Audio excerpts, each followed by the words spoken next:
Hello again. Welcome to the next edition of our series of lectures on systematic reviews. Today we're going to talk about meta-analysis, which is probably the part that scares most people when it comes to completing a systematic review. Hopefully by the end of this lecture you'll be feeling a little bit more confident about meta-analysis and at least willing to give it a go. So, first question is, we're going to do a meta-analysis, why should we do it? One of the most important points about meta-analysis is it increases the power and precision of estimating a treatment effect. So essentially what it does is give you a much larger participant numbers, which wouldn't occur if you have multiple low quality studies without doing a meta-analysis.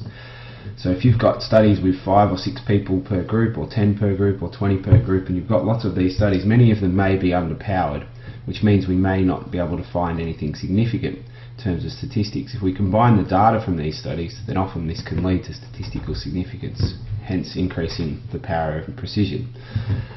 The other thing is that it reduces the random error, so it can reduce our confidence intervals. So our narrow confidence intervals mean we could be more confident about the overall findings, particularly if there's common findings across multiple lower number participant studies. And if there's real differences that aren't being found by these studies in terms of clinical significance, then obviously it allows us then to produce statistically significant findings and hence create some far better and far more effective clinical guidelines. The other thing is that it will improve our confidence in the decision-making process as well. So if we've got multiple studies showing some significant, some non-significant, it can be very difficult to make a clear-cut conclusion related to the data available out there. So if we can combine this research together, then we can come up with one common finding across the board, and we can apply these conclusions to our clinical decision-making. So a lot of people say meta-analysis is great to read, great to see, and we can use them clinically and we can use them to understand the research, but to complete them ourselves, people often say, help, I'm scared, I'm confused, I don't know what to do. So what should you do if you're keen to do a meta-analysis as part of your systematic review? Firstly, listen today, obviously. Ask questions of those who have done systematic reviews before. Download RevMan.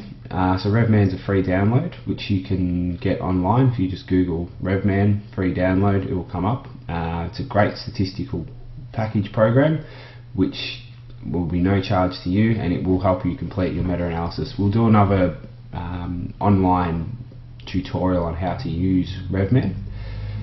The other thing is there's some clinical guideline notes which will be made available to you online, and there's also the Cochrane Handbook, which is an excellent resource for those considering doing any systematic reviews, but in particular if you're looking and considering doing meta-analysis.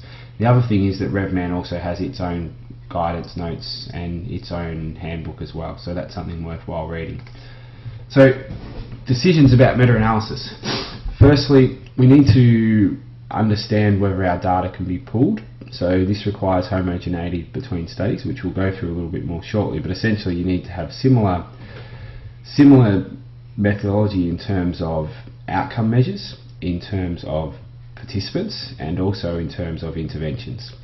If there's discrepancies between these and the studies are more heterogeneous, then we may just group some of our findings together. For example, some studies looking at biomechanics associated with knee pain may look at measures of knee kinematics, but these measures may be different. So one study may look at peak knee flexion, another study looks at knee flexion range of motion, another study looks at knee internal rotation. So these three findings, if they're all associated with knee pain but different variables in terms of biomechanics, aren't appropriate to be pooled. So you may just group these together because it makes logical sense when it comes to the discussion that you're going to talk about them. So you might group these together in terms of when you complete your effect sizes and when you plot your forest plots. So what sort of analysis do we use for meta-analysis? Two main options. We can use effect size calculations or standard mean differences, and we can use odds ratios or relative risk statistics. So this is continuous data for effect size and standard mean difference, or for relative risk odds ratios, this would be more for your dichotomous data. Importantly, what these do is they standardise our statistics across the board regardless of outcome measures. So it allows you to compare the strength of findings across different studies. It also allows you to plot the findings using easy visual representation. So it's easy for a clinician to pick up and look, and they can understand findings, but also for a researcher to pick up and look and understand the findings. So as I mentioned, here's the download. So it's a free download on RevMan. Like I said, if you don't want to write this link down and enter it in, if you just Google free RevMan download, it will come up and you'll be able to find it. So how do we get started? Firstly, you need a clear hypothesis. As we've talked about throughout, we want to have some predetermined criteria for our systematic review and how we're going to go about it. And a clear hypothesis to guide your meta-analysis and data pooling is really important. You need to make decisions about where it's appropriate to combine studies. Really important to consider that differences in methodology, differences in outcome measures are the norm across studies. It's not the exception. So if we're going to do data pooling, we need to be aware that things aren't going to be perfect. So we're not going to have exactly the same outcome measure, exactly the same participants and cohort, exactly the same time points, and exactly the same interventions, or exactly the same control. So we need to be realistic about this, but certainly the things to consider is the population, so how well they are matched in terms of between the different studies, the methods, so time points, etc. Interventions, so are the interventions similar? So for example, an exercise intervention of strengthening, if there's minor differences, then we could possibly pool the findings. But if, for example, we're looking at strengthening interventions and we've got one study which is doing and looking at, say, a tendinopathy as an example, and we've got one study that's doing heavy load program, and we've got another study that's doing some TheraBand based exercise, it may not be appropriate to combine those studies. The other thing to consider is not just the intervention but also the control group. So some studies will have no intervention, others will have a placebo intervention, and we need to make decisions about whether or not we combine them. But certainly in a general sense, if a placebo you don't feel is going to provide anything great in terms of clinical effectiveness, then I would say possibly combine them with no treatment. But you need to make that decision on a case-by-case basis, and obviously discuss with anyone else involved in the systematic review that you're completing. And then finally, consider outcome measures. So some outcome measures are very, very similar. For example, pain VAS versus a pain rating scale on a scale of 1 to 10. So if you've got 100 millimeter pain VAS and you get the patient to verbally rate their pain from 1 to 10, you may be able to combine these studies quite easily because they are very similar in terms of outcomes. So that's also something worth considering. But if they're very, very different outcome measures, for example, one outcome measure may be pain VAS, another outcome measure may be a measure of functional performance and the patient's ability to do certain tasks, or a quality of life scale, then these may not be appropriate to pull together. Okay. Let's make some decisions based on our table here. So if we have a look, we went through this example when we talked about some previous systematic review methodology. So we've got a number of studies, so we've got 8 example studies here looking at the ability of exercise to improve outcomes in knee osteoarthritis. So we need to decide about what data we can pull together and what data we shouldn't pull together. So if we decide that we want to look at the effectiveness of exercise by itself without any other intervention compared to no treatment. So let's have a look and see what interventions we have to fit that mould. If we have a look at the first study, we've certainly got exercise here, but we don't have any comparison group. So we probably can't use that for our data pooling and what we're looking for. If we look at the second one, this also involves NSAIDs, so perhaps we don't want to look at that in terms of our data pooling here. If we go to the third one, we have exercise versus no treatment. So this fits our criteria for what we're after. If we go to the fourth study, so looking at Wodehouse here, then we've got again exercise versus no treatment. So we can pull the findings from here. And then if we go down further, we've got one with hydrotherapy and physical therapy, so we probably don't want to pull this one. And then if we go down further, again we've got exercise versus no treatment.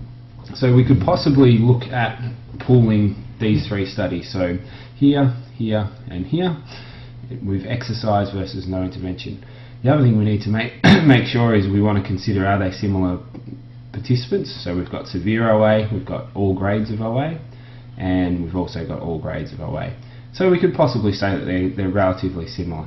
If we go to outcome measures, we've got the Houston, and we've got the Houston. So this is probably quite appropriate to do some data pooling. Another example might be we want to know what the effect of exercise in addition to NSAIDs is. So is exercise plus NSAIDs better than NSAIDs alone? So we have a look here, we've got Elliott study which fits that mould. We've got another study down here which is Golding, which also fits that mould, and the bottom study also fits that mould. So have we got similar types of participants? We've got all grades of OA, all grades of OA, and we've got mild knee OA. So we might argue that maybe mild may not fit in with all grades, or we may say that that's okay, we're just going to take any knee osteoarthritis, so that's a decision we need to make. In terms of outcome measures, we have the Houston, we have a 6-minute walk test and a Houston. So it may be worthwhile combining the two Houston studies, but the 6-minute walk test may be considered quite a different outcome measure. So we may need to separate that from our data pooling. So this is what we need to think about when we're considering how we group our studies together in terms of discussion points, but also how we group them together in terms of deciding what data to pool. So hopefully you get through the process of making decisions about what your questions are and what you're going to pull, and that now leads to a simple or relatively simple two-step process. Firstly, what we do is provide summary statistics for each studies. So this is our effect size or standard mean difference, or if we have dichotomous data, this is looking at our relative risk stats, which we'll go through more in more detail shortly. So the other thing to do, the second part, is we then produce summary estimates where appropriate. So by summary estimates we mean data pooling. So what we want to do is see what studies we combine, as we just spoke about in the example with the table. Now when we come to producing a summary estimate, what we want to do is we usually use a weighted average of the individual study estimates. So you can use different models within RevMan, and this will become more clear when you start using it, but there's a fixed effects model and a random effects model. So fixed effects, what it does is it bases the weighting of each study on the size of the study. So if you've got 5 different studies, it will combine the data from all of those studies, and what it will do, it will give more credence to the studies with higher participant numbers. So that's a recommended process to go through when completing your meta-analysis. Other methods of weighting the studies can also be weight them on quality, so you give higher quality studies more influence over the pooled effect size or our summary estimate. The problem with this is that we probably don't necessarily have valid methods of deciding how this weighting should be conducted. So what constitutes a high quality study versus a low quality study is often quite debatable, so it can be quite controversial. So I think it's mostly, in most senses, easier just to use a fixed effects model and base it around that. So step 1 as an example, so this is a study which was recently published in BJSM, and this was looking at the onset of gluteus medius in individuals with patellofemoral pain compared to individuals without patellofemoral pain. So on the left side indicates delayed onset of gluteus medius in individuals with patellofemoral pain. On the right hand side would indicate earlier onset of gluteus medius in individuals with patellofemoral pain. So if we look across the number of tasks, we can see that during running we have a delay in onset.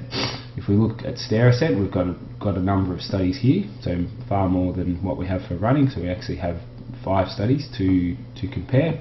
And what this shows is that 3 have a significant delay, we have 1 which has a trend towards a delay, and we have 1 that actually shows an earlier onset of gluteus medius. So these studies overall tell us generally it's delayed, but we also have 1 that possibly is leading towards an earlier onset. So this is where we might pull the data to see, and we'll look at that in a second. Stair descent, very similar. We've got 1 study which is significant in terms of delay, we've got a couple more which are showing delay, and another one which is not showing us much at all, so basically the same onset. For other tasks, single leg jump, we've just got 1 study. For lateral step down, we've got 1 study. So based on this, we can't make any real clear conclusions regarding stair ascent and stair descent as yet without doing some data pooling. Certainly running, we only have 1 study, and single leg jump and lateral step down, we only have 1 study. So we can probably confidently say, based on this, that it is delayed during running in individuals with patellofemoral pain, but probably no difference in single leg jump and lateral step down based on some limited research. If we go to step 2, and we can pull the findings, so ignore the single findings and we'll focus on stair ascent and stair descent. And what you can see here is that we now have a significant estimate or pooled estimate of a delay of gluteus medius in individuals with patellofemoral pain during both stair ascent and also stair descent.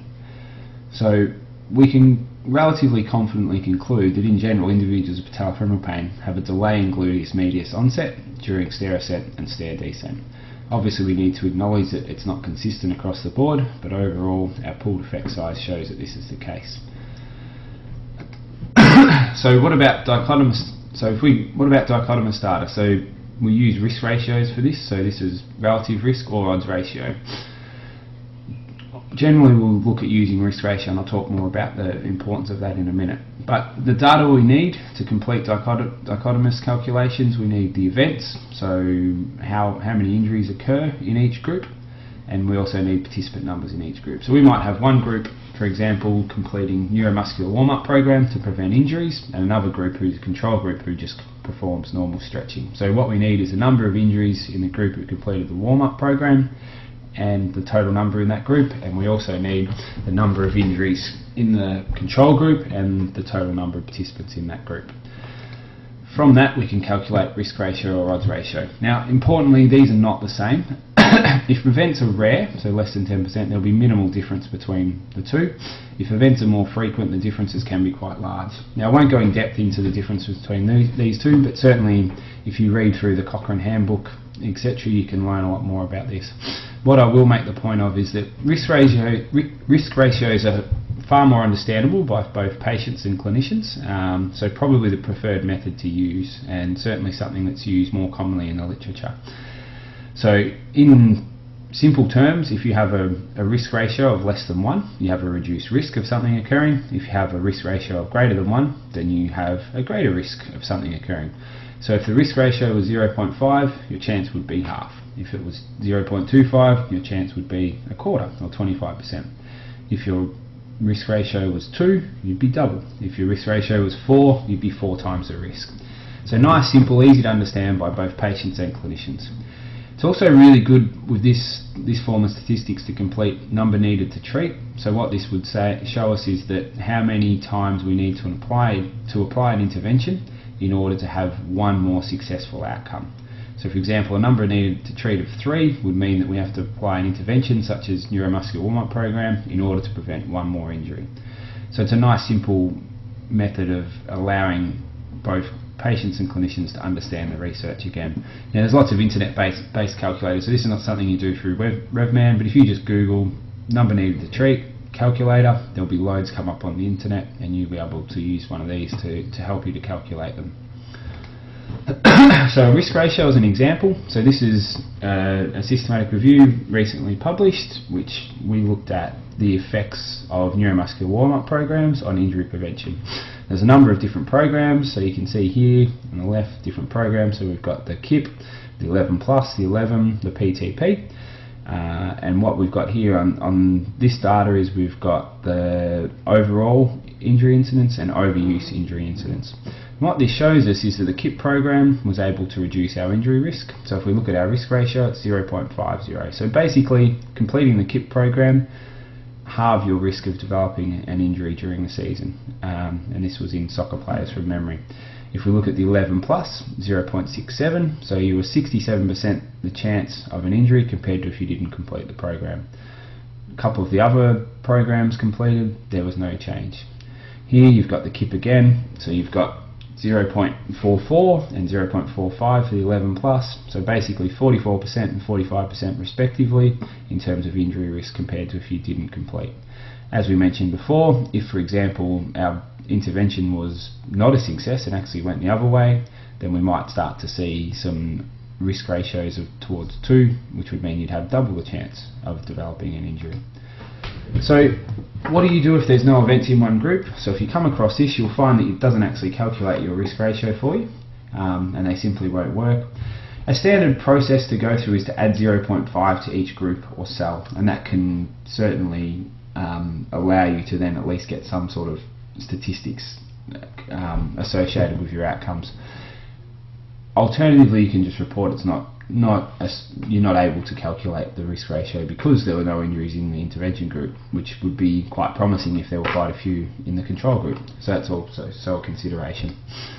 So continuous data, we use something slightly different. So what we actually do is we use a standardized mean difference, or effect size, and essentially this is the mean difference between the groups divided by the standard deviation. So it standardizes things, which means that you can compare and contrast very different outcome measures.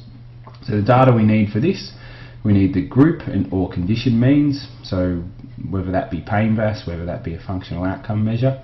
We need the standard deviations, and we need the number of participants in each group. So if we can collect that data from the paper, then we can complete effect sizes. Generally, when it comes to using dichotomous data, you will find that most of the data will be within studies and there shouldn't be too many issues. When it comes to continuous data, often there will be data missing. It might be standard deviations missing, participant numbers are usually there, or it might be means missing. This is particularly the case when studies rely on using graphs in order to present their findings. If this is the case, one way around it is to contact the authors and see if they can send you the means and standard deviations. If it's not possible to get the data, then it's not possible to complete the effect size calculations, unfortunately. But you certainly need to try and make some sort of effort to get it if you're going to do a high quality systematic review. So an example here, so this is a systematic review where we looked at the effects of pre-cooling on outcomes in terms of performance for endurance activities, so running and cycling generally.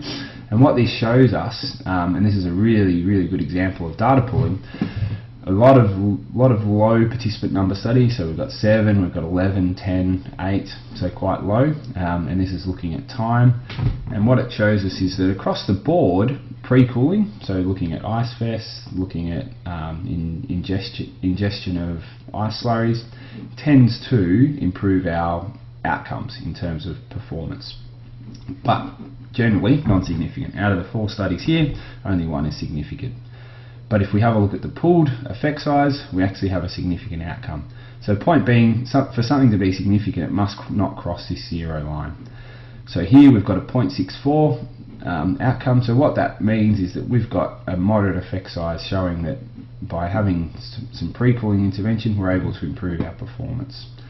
If we look towards power output, 2 non-significant findings, and we have a trend towards a significant finding for power output, but certainly not significant as it crosses the line. So this is the same for your dichotomous data. If we're crossing the line, which is automatically put in by the program RevMan, then we're not having any statistical significant findings. So other things to consider. So there's a number of other things to consider with your meta-analysis. Crossover or repeated measure trials are slightly different in terms of statistics, and we'll go through that in a second.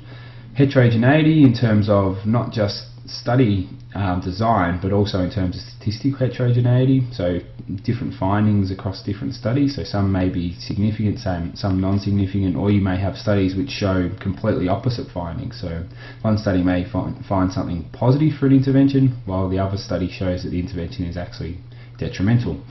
Sensitivity analysis, which in short just allows us to answer a few more questions, and then publication bias. We all know that generally things that have a positive finding are more likely to be published. So we'll go into these more depth now. So crossover trials or repeated measure trials. Statistical methods should be based on one group, so paired statistics in the original study. Unfortunately, in terms of risk ratio and effect sizes, these are actually based on 2 groups, so unpaired statistics. So what this means is you're going to end up with wider confidence intervals compared to when you use paired statistics, and it's a more conservative approach when you're completing your meta-analysis. So in simple terms, you may find something that is insignificant, but the study reports that there is a significant difference or a significant effect of a certain intervention or a significant change. Now, when you do your effect size calculations, it doesn't match up. So the point being that you need to be aware of this and know that the statistics that you're applying using RevMan and your meta-analysis are more conservative. It doesn't mean that you don't do them, it just means that you need to be aware of this when you're completing it. And it'll help make far more sense, so you're not sitting there pulling your hair out while you're getting different findings to what the studies are reporting. The other thing is we want to look at statistical heterogeneity. So this is automatically produced within your graphs, so the I-squared, and this gives a percentage of heterogeneity. It's based on chi-squared statistics.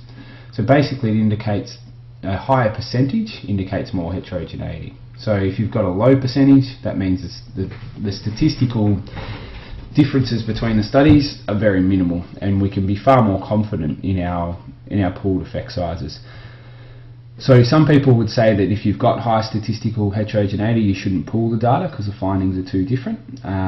Probably the key thing is to take this into consideration when you're determining your levels of evidence. So for example, if you've got low statistical heterogeneity and a certain finding versus high statistical heterogeneity and a certain finding, then if there's high statistical heterogeneity, you probably should determine lower levels of evidence for that finding.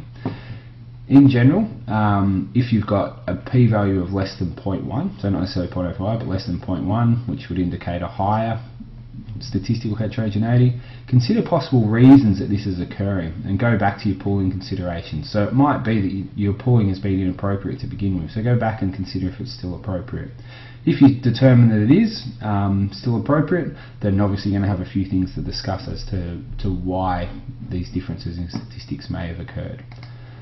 So an example of exploring heterogeneity, so this is a systematic review we looked at patellotaping for patellofemoral pain. And if we have a look at this, we can see you've got completely different findings across 4 studies compared to one lone study.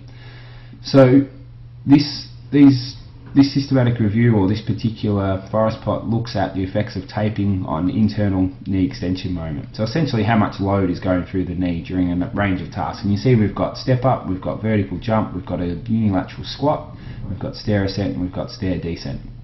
So during stair ascent, stair descent, during a vertical jump, during a step up, we have significant differences in terms of it increased the amount of knee loading. If we look at unilateral squat, there is a significant difference also, but it's the complete opposite direction. In fact, knee loading reduces with patellotaping. So if we just look at this as is, it can be quite confusing. Certainly high statistical heterogeneity, we've got an 80%, so quite a high rate. But when we actually think about the methodology between the studies, it is actually quite different between our lone study versus the other 4. So in the other 4 studies, what we actually find when we look at the methodology is that there was no control in terms of rate of movement, etc. So by that, what I mean is that they were told to step up, but that was the only cue they got. It wasn't controlled in terms of speed. Vertical jump, they were just told to jump. Height wasn't controlled, timing wasn't controlled. Stair ascent and stair descent, again, they were just told to walk up or walk down the stairs. And when we actually look at the study findings a little bit more closely, what we find is that when we apply patella tape, not only does their loading go up, but also their cadence goes up and down the stairs. So what this means is that they're walking up and down the stairs at a faster rate, and they're actually taking more load through the knee because of that. So possibly the taping is actually allowing them to do that. Now when we look at the unilateral squat, this was controlled in terms of depth and in terms of rate. So the amount of load or the amount of stress going through the knee has been exactly the same, and the amount of load on the patellofemoral joint has been reduced by the tape.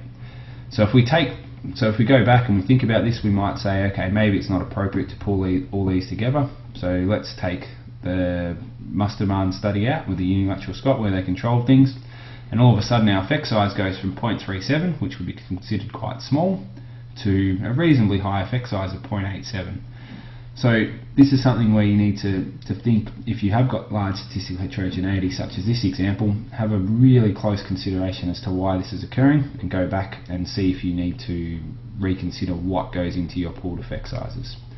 So sensitivity analysis, what this essentially looks at is, does including or excluding certain studies alter findings? So very similar to what we just did there in terms of we excluded one.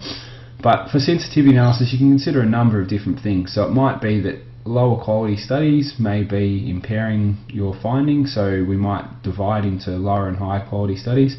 The advantage of including lower quality studies is you get a lot more data, but the disadvantage is it may confound your results.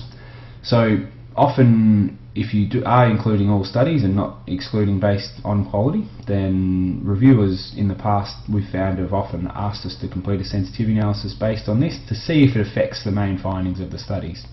Now, if it doesn't affect the main findings that you conclude in your review, then you've obviously got far more data, it's stronger, but if it does, it might be something you need to reconsider.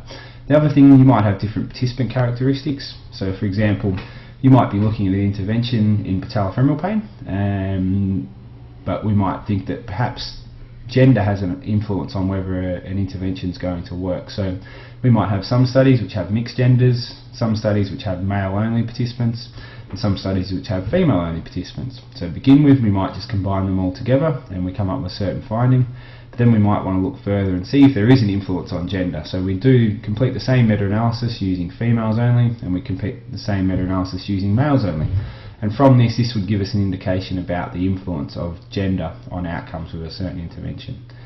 The other thing that it might be a variation in intervention. For example, shockwave therapy is something that's being explored a lot more both in clinical practice and research, and some of the thoughts are that higher levels of shockwave will lead to better outcomes. So we might use higher dosage studies and combine them together versus lower dosage studies and combine them together versus combining all the studies together, and see if there's any difference in terms of outcomes as a result of this sensitivity analysis.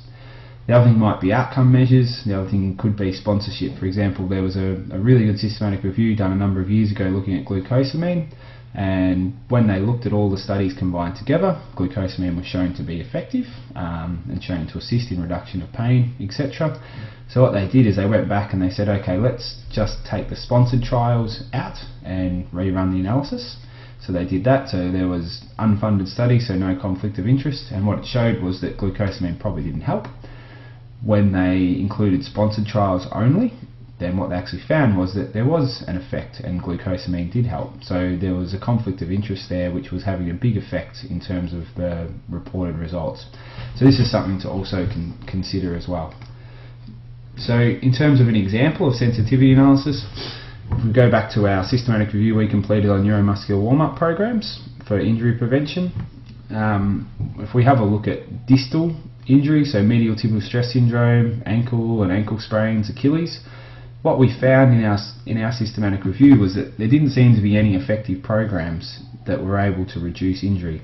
Now, one of our criteria for entry into our systematic review was that the studies were required to be easily implementable. So by that it means that there was no additional equipment needed.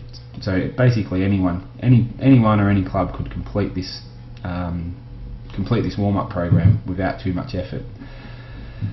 So one of the reviewers actually questioned, well, what about studies that do include equipment, because we think that does work, and we thought, yeah, that's a good idea. So we completed the sensitivity analysis, and what we found is that when you add wobble boards, in fact there are some programs that are effective. So what this tells us is that without any additional equipment, then current injury prevention programs, at least in the research field, don't seem to work, but with additional equipment such as wobble boards, you can see that we're able to reduce ankle sprain quite a lot, and in fact a risk ratio of 0.23, so your risk is less than a quarter by completing a neuromuscular warm-up program, including the use of a wobble board. So that's quite a good finding. So certainly sensitivity analysis can be an important part of your research question or your review question. So thank you for your time on meta-analysis today. I hope you've got something out of it. Next step is to download RevMan, do plenty of reading so you understand what you're doing as well in conjunction with this video. There'll be a tutorial video on how to use RevMan in basic terms, in terms of entering references and data, which will be made available to you, so have a watch of that. And the main thing is just get stuck in and start using it. It's something that requires practice. The first time you use it, you spend a lot of time toing and throwing, trying to work out what you're doing. But like everything in life, once you learn how to do it, generally it becomes much, much easier. So just get in and have a go. Thank you, and we'll speak to you again soon.